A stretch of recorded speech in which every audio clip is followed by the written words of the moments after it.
주경야독에서 공무원 행정법을 강의하게 된 송현 강사입니다.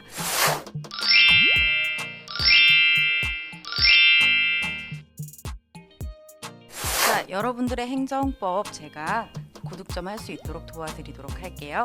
자, 우리 공무원 행정법은요, 총론과 강론으로 이루어져 있는데요. 그 중에서 총론 부분을 오늘부터 시작해 보도록 하겠습니다. 자, 저희가 배우는 행정법이라는 것은요, 행정의 조직, 작용, 구제와 관련된 국내 공법을 가리켜서 행정법이라고 이야기합니다.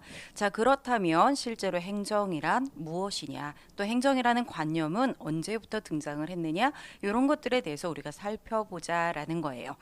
일단 우리 책의 목차를 좀 살펴보자면, 우리 책의 목차는요, 파트 1 해갖고 행정법 통론이라는 것이 되어 있고요.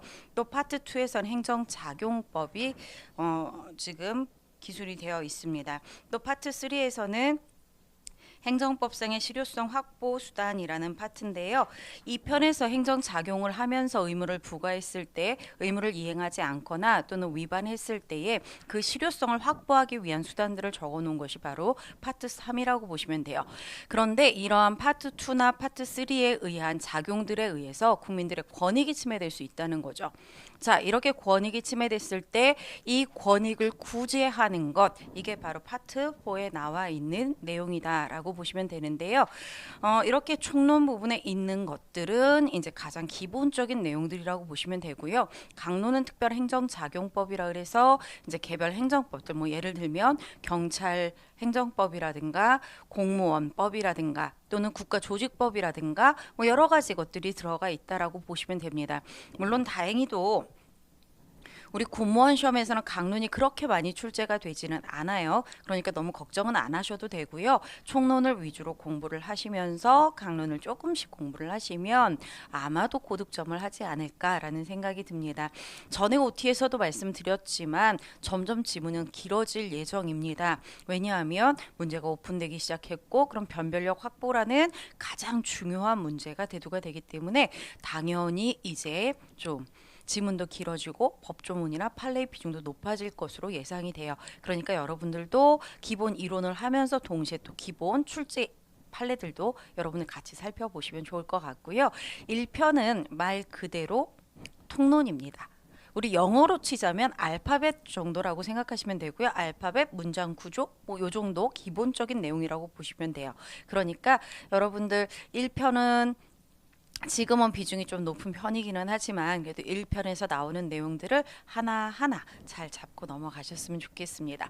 자, 그 중에 첫 번째, 행정이라는 것은 도대체 무엇이냐, 이 행정이라는 개념에 대해서 살펴보도록 하겠습니다. 페이지 10쪽입니다. 자, 우리나라의 행정이라는 말은요, 아주 사람들이 오래전에 모여 살던 시절부터 있었던 개념이에요. 그러니까 개념이라기보다는 행정이라는 것이 있었는데 사람들은 그게 행정인지 몰랐었어요.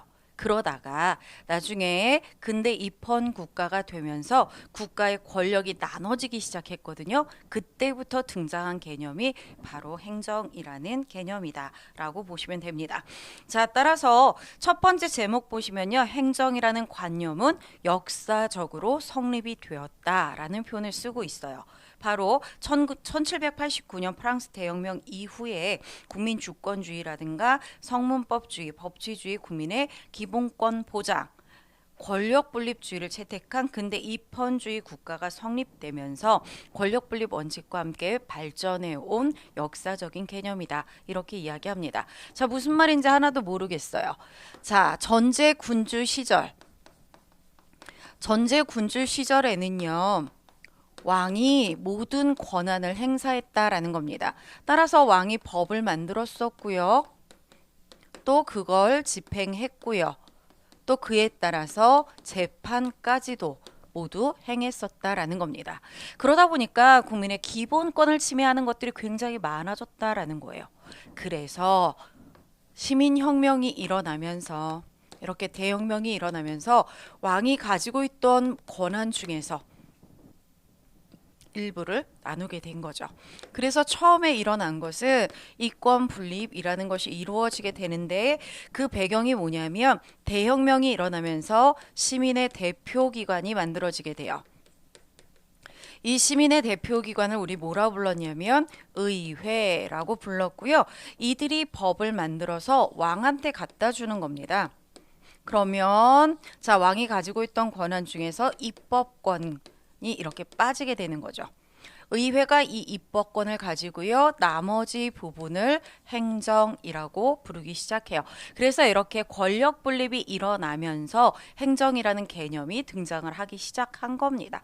그런데 문제는요. 시간이 지남에 따라서 재판을 하는 것들이 국민들한테 유리한 것이 아니라 왕한테 유리한 그런 재판들이 이루어지더라라는 거예요.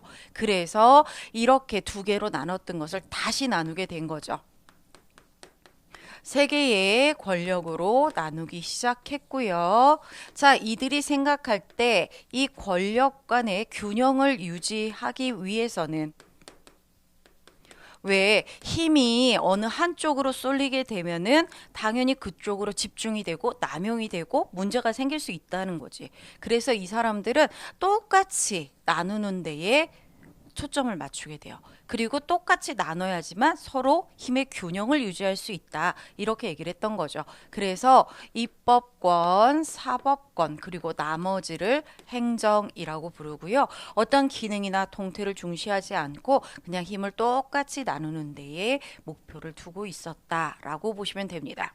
자, 이렇게 권력 분립이라는 것이 이루어지면서 등장한 개념이 바로 행정이라는 개념이다 라고 보시면 되는 겁니다. 자, 그런데 문제는요, 이때 당시는요, 어떠한 그 각각의 권력에 대한 기능이라든가 동태라든가 이런 걸 하나도 중요시 여기지 않았어요. 그냥 힘만 똑같이 유지해서 국민의 기본권을 보장해야겠다 이런 마음만 가지고 있었다라는 거죠. 그러다 보니 시간이 지남에 따라 각 나라의 역사와 각 나라의 문화와 여러 가지 것들이 반영이 되기 시작하는 겁니다. 그러면서 이 삼권 분립이 흔들리기 시작을 했다라는 거예요.